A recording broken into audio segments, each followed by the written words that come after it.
Hi hello friends, welcome to నా cricket. నేను Harsha. DC versus CSK match మనం చెప్పినట్టే ఈ మ్యాచ్ని అయితే సిఎస్కే అయితే గెలవడం అయితే జరిగింది. సో మ్యాచ్లో టర్నింగ్ పాయింట్లు చూసుకుంటే మాత్రం చాలా దారుణంగా ఉన్నాయి. ఆ టర్నింగ్ పాయింట్ల గురించి అయితే మనమైతే మాట్లాడుకుందాం. అంతకంటే ముందు లాస్ట్ 15 మ్యాచెస్ ప్రిడిక్షన్ చూసుకుంటే 11 మ్యాచెస్ ప్రిడిక్షన్స్ అయితే కరెక్ట్ అవ్వడం అయితే జరిగింది. చూసుకుంటే మనం ప్రిడిక్షన్ గురించి ఒక 30 సెకండ్స్ మాట్లాడుకొని రివ్యూలోకి వెళ్ళిపోదాం. టాస్ గెలిచినాక మనమైతే చెప్పినాం ఈ ఖచ్చితంగా డ్యూ అయితే రాదని చెప్పినాం, డ్యూ రాలేదు. అండ్ ఆల్సో 170 to 190 రన్స్ కొడతామని చెప్పినారు. బట్ అంతకంటే తక్కువ రన్సే వచ్చినాయి. జస్ట్ 155 రన్స్ అయితే రావడం అయితే జరిగింది. కొంచెం బ్యాలెన్స్డ్ పిచ్ ఉండే అవకాశం ఉందని చెప్పిన పోస్ట్ టాస్లో అదే జరిగింది. ఫస్ట్ నుంచి కొంచెం టర్నింగ్గా అనిపించింది. అండ్ లాస్ట్లో చూసుకుంటే టాస్ గెలిచి డీసీ ఫస్ట్ బ్యాటింగ్ ఎందుకు చేసిందని నాకైతే క్లారిటీ కూడా లేదు. మ్యాచ్ని అయితే ఓడిపోయిందని చెప్పొచ్చు. సో లాస్ట్లో మనం అయితే చెప్పినాం టాస్ గెలిచి చేజింగే చేయాలని చెప్పినాం, చేజింగ్ చేయలేదు. సో వాళ్ళు ఏం చేసిన తప్పుల గురించి అయితే ఫస్ట్ అయితే మాట్లాడుకుందాం. ఫస్ట్ టాస్ గురించి మాట్లాడుకోవాలి.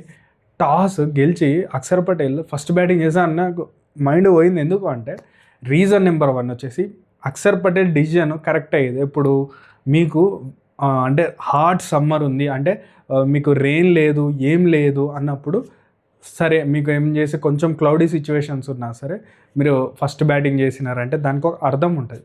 బట్ ఇక్కడ ఏమైపోయిందంటే మీరు చూడండి, మ్యాచ్ మధ్యలో కూడా వర్షం పడ్డది, కొంచెం చినుకులు పడుతూనే ఉన్నాయి. అండ్ మ్యాచ్ ముందు రోజు వర్షం ఉంది, మనం చెప్పినాం ప్రివ్యూలో చెప్పినాం వర్షం థ్రెట్ ఉంది, వర్షం ముందు రోజు కూడా పడుతుంది, మ్యాచ్ ముందు కూడా పడుతుంది అని చెప్పినాం. అదే జరిగింది, ఆఫ్టర్నూన్ వర్షం పడ్డదట. సో నిన్న పడ్డది ఈరోజు పడ్డది అంటే మీకు అర్థం ఏమి కావాలి, పిచ్ అనేది సన్కి అయితే ఎక్స్పోజ్గా అవ్వలేదు, అంత డ్రై ఉండే అవకాశం లేదు.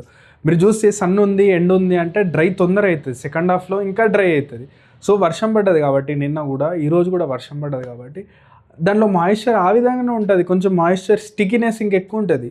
సో టాస్ గెలిచి చేసింగ్ ఎంచుకోవాలి. అక్కడనే బ్లండర్ తప్పు చేసినారు. టర్నింగ్ పాయింట్ మ్యాచ్లో ఏదైనా ఉందా అంటే అదే అని చెప్పాలి. సో టాస్ పడ్డాక ఫస్ట్ బ్యాటింగ్ అయినా నాకైతే అర్థం కాలేదు, ఏం డిసిజన్ రా అని అనుకున్నా.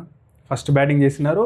సో సరే కొంచెం టర్న్ అవుతుంది పిచ్ అది ఇది అని అనుకున్నా సరే, అంటే మీరు ఎలాంటి ఇంటెంట్ తోటి రావాలి మ్యాచ్లోకి అంటే, సరే ఈ పిచ్ మీద మనం అక్షర్ పటేల్కి ఒక ఐడియా ఉంది, సరే ఇది డ్రై కొంచెం ఉంది, ఈ చేజింగ్ చేయడం కష్టం అన్నప్పుడు మీరు ఏం చేయాలి, 160 to 170 ఒక 180 రన్స్ దగ్గరికి ఎట్లన్నా తీసుకొని పోయేటట్టు చేసుకోవాలి. అప్పుడు ఏం చేయాలి, పవర్ ప్లేని చాలా జాగ్రత్తగా ఆడాలి. మీరు ఒకటే వికెట్ తోటి వెళ్ళాలి అంటే నిశంకాన కేఎల్ రాహుల్ అన్న లాస్ట్ వరకు ఆడాలి ఓపెనర్స్, మిగతా వాళ్ళందరూ కూడా. లేకపోతే కేఎల్ రాహుల్ లాస్ట్ వరకు ఆడతారు, ఒక 60-70 మీరు చూసే 50 balls 70 కేఎల్ రాహుల్ కొడతాడు.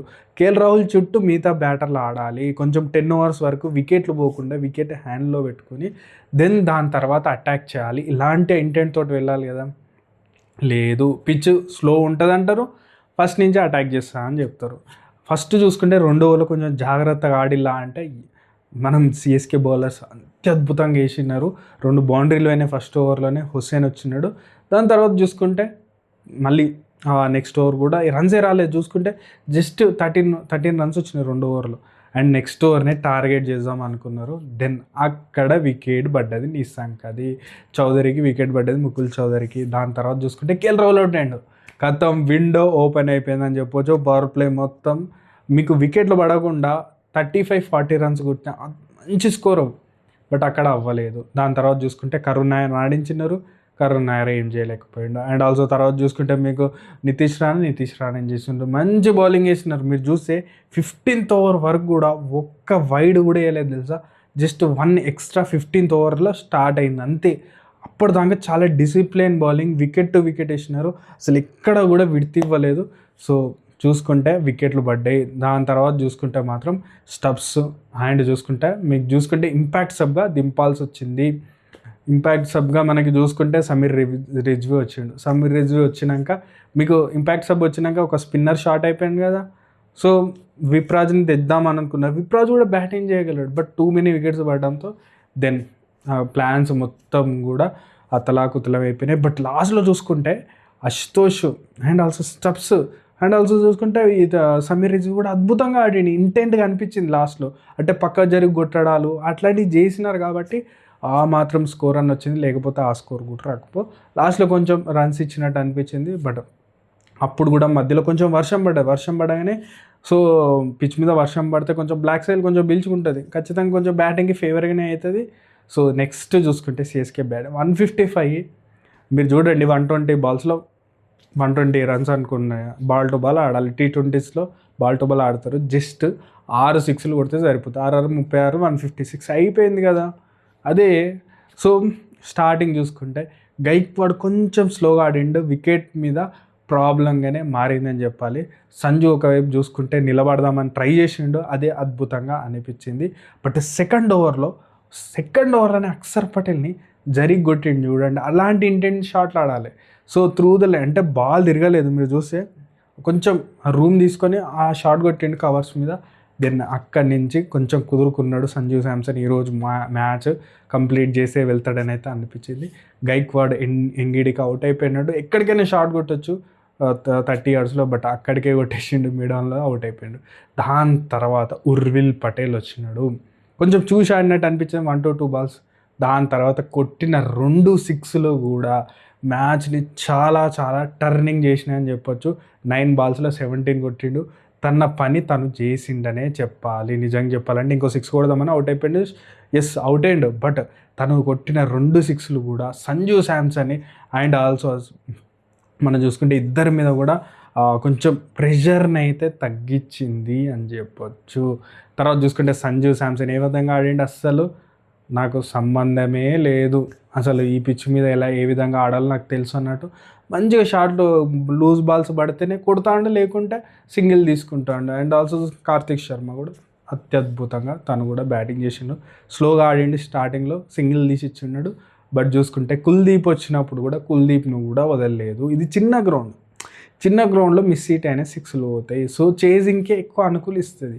సో మీరు ఒకవేళ అహ్మదాబాద్ పిచ్ ఇట్లు ఈ విధంగా ఉంటే మీరు ఫస్ట్ బ్యాటింగ్ చేసిన దానికి ఒక అర్థం అనేది ఉంటుంది. బట్ ఇప్పుడు చూసుకుంటే చేజింగ్ గ్రౌండ్గానే ఢిల్లీని అంటారు. సో మీరు చూసుకుంటే బౌండరీస్ మీరు చూడండి, కుల్దీప్ను కూడా కొడితే జస్ట్ బౌలర్ హెడ్ నుంచి బాల్ పోయినట్టే అనిపిస్తుంది మీకు. సో అదే జరిగింది. అలాంటి షాట్లు ఆడిండు, అత్యద్భుతమైన షాట్లు అయితే. చూసుకుంటే ఒక టైంలో కొంచెం టైట్ అవుతుందన్న సిచ్యువేషన్లో కుల్దీప్ని కొట్టినారు. తర్వాత రన్ రేట్ తగ్గిపోయింది. దాని తర్వాత ఎంగిడి వచ్చి ఒకటే సింగిల్ రన్ ఇచ్చిండు. మళ్ళీ టైట్ అవుతుందిరా అన్నప్పుడు నటరాజన్ వచ్చిండు, నటరాజన్ కూడా కొట్టిండు. నటరాజన్ లాస్ట్ మ్యాచే చాలా రన్స్ ఇచ్చిళ్ళు. ముఖేష్ తోటి వెళ్తారు అనుకున్నా, తప్పు చేసినారు. నటరాజ్ వచ్చిండు, నటరాజన్ కొట్టినారు. ఆ ఓవర్ తోటి 30 balls లో 30. తర్వాత ఎక్కడుంది మ్యాచ్, ఎక్కడుంది, అయిపోయింది. మ్యాచ్ నుంచి అవుట్ ఆఫ్ అయిపోయినారు ఢిల్లీ. తర్వాత చూసుకుంటే కార్తిక్ శర్మ లాస్ట్లో ఫినిష్ చేసేసిండు. సెంచరీ మిస్ అయిందని చెప్పుకోవాలి సంజు శాంసన్కి. బట్ పర్లేదు, నాట్అవుట్గా వెళ్తారు కదా, ఆ కాన్ఫిడెన్స్ ఉంటుంది. కార్తిక్ శర్మ కూడా అత్యద్భుతంగా ఆడాడు కాబట్టి తనకు కూడా కాన్ఫిడెన్స్ తోటే మ్యాచ్లోకి వెళ్ళే అవకాశం ఉంది. సో నెక్స్ట్ మ్యాచ్ 2 నాట్అవుట్లతో చాలా కాన్ఫిడెన్స్ మీద ఉంటాడు. 2 నాట్అవుట్లు కూడా చేజింగ్ చేస్తూ లాస్ట్ వరకు ఉంటూ, ఒకసారి గైక్వాడ్ తోటి ఉన్నాడు, ఒకసారి తోటి సంజు తోటి ఉన్నాడు. చాలా చాలా కాన్ఫిడెన్స్ని అయితే మిడిల్ ఆర్డర్ మీద ఇస్తున్నాడు అని చెప్పొచ్చు. ఈ మ్యాచ్లో మన బెస్ట్ ప్లేయర్ ఎవరంటే శివం దుబే, ఇంపాక్ట్ ప్లేయర్గా అసలు మ్యాచ్కే రాలేదు. శివం దుబే అత్యద్భుతంగా ఆడిన మ్యాచ్. జస్ట్ జోక్ చేస్తున్నా, పర్లేదు. సో మ్యాచ్ని అయితే సిఎస్కే అని చెప్పినట్టు చేజింగ్ చేస్తూ ప్రివ్యూలో చెప్పిందే జరిగింది. కొంచెం స్టికీ ఉంది వికెట్, స్లో కాదు కానీ ఫస్ట్ స్టికీ ఉంది. దాని తర్వాత చూసుకుంటే చేజింగ్లో ఆరామ్సే కొట్టేస్తున్నారు. కొంచెం టైట్ అనిపిస్తుంది, అంటే 6లు బౌండరీలు రానప్పుడు. ఒక 2 ఓవర్లలో వచ్చేసిన మ్యాచ్ అయితే జరిగిపోయిందని చెప్పి నెక్స్ట్ మ్యాచ్, రేపటి మ్యాచ్ మనం చూసుకుంటే SRH వర్సెస్ మనకి పంజాబ్ కింగ్స్ మ్యాచ్ ఉంది. ప్రివ్యూ పొద్దున్నే వస్తుంది. సో ఈ రివ్యూ ఏ విధంగా అనిపించింది, రివ్యూ చాలామంది అడిగినారు కాబట్టి పెట్టినాను. పూర్తిగా చూడండి, కామెంట్ చేయండి. మన ప్రిడిక్షన్ని చూస్తున్నారా లేదా, మీకు ఏ విధంగా అనిపిస్తుంది. 15 matchesలో 11 ప్రిడిక్షన్స్ కరెక్ట్ అవ్వడం అంటే చాలా చాలా రేర్ అని చెప్పుకోవచ్చు. అండ్ ఆల్సో సండే రోజున 2 మ్యాచ్లు కూడా కొంచెం అవ్వకపోతే మంచి ప్రిడిక్షన్స్ నడుస్తుండే. పర్లేదు, ఇప్పటికి కూడా కవర్ చేయొచ్చు. నెక్స్ట్ ఇంకా 8 matches టార్గెట్ పెట్టుకున్నాం. పంజాబ్ కింగ్స్ వర్సెస్ చూసుకుంటే SRH మ్యాచ్లో ఎవరు గెలిచారనుకో కామెంట్ చేయండి. అండ్ ఆల్సో మన రివ్యూ ఏ విధంగా అనిపించింది, పోస్ట్ స్టార్స్ అనాలిసిస్ ఏ విధంగా అనిపించిందో కామెంట్ సెక్షన్లో తెలియజేయండి. Thank you.